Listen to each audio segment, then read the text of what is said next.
I'm Susan Ferency. I'm an assistant professor in the medical laboratory science program at the University of Bridgeport. I teach several courses, and I also do academic advising for the students in the program. The medical laboratory sciences program trains the students with the knowledge and skills they need to work in a clinical medical laboratory. The curriculum involves courses in the foundational sciences and math, and then we move into the various disciplines: immunohematology, clinical chemistry, hematology, and microbiology as the four main areas of the clinical disciplines. My name is Patty Clark. I'm a clinical instructor at the university.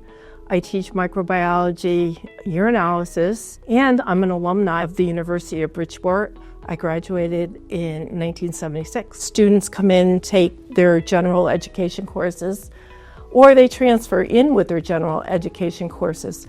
Our junior year is really devoted to what we call preclinical courses, and those are the introductory courses to those four areas. We really have a full Connecticut state certified microbiology laboratory, so we go very in-depth into the different organisms. My name is James Najera. I'm a student at the University of Bridgeport. I'm in my senior year and I'm in the medical laboratory science program. I feel like once you step into the clinical door, it's like seeing the real world, and it's a step closer to being a tech.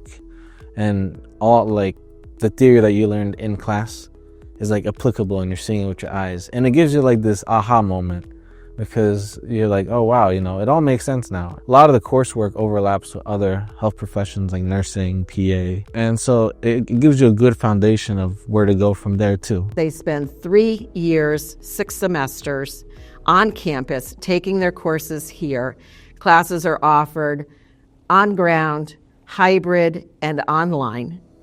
And then in their senior semesters, they spend the majority of their time in one of our clinical sites, actually working hands-on in a clinical laboratory, working on real patient specimens. Students will rotate 7 weeks through 2 different laboratories, and the final semester they would rotate through whatever was left, the last 2 semesters. Hi, my name is George. I'm a senior here at the University of Bridgeport. I transferred in, but this was one of the best decisions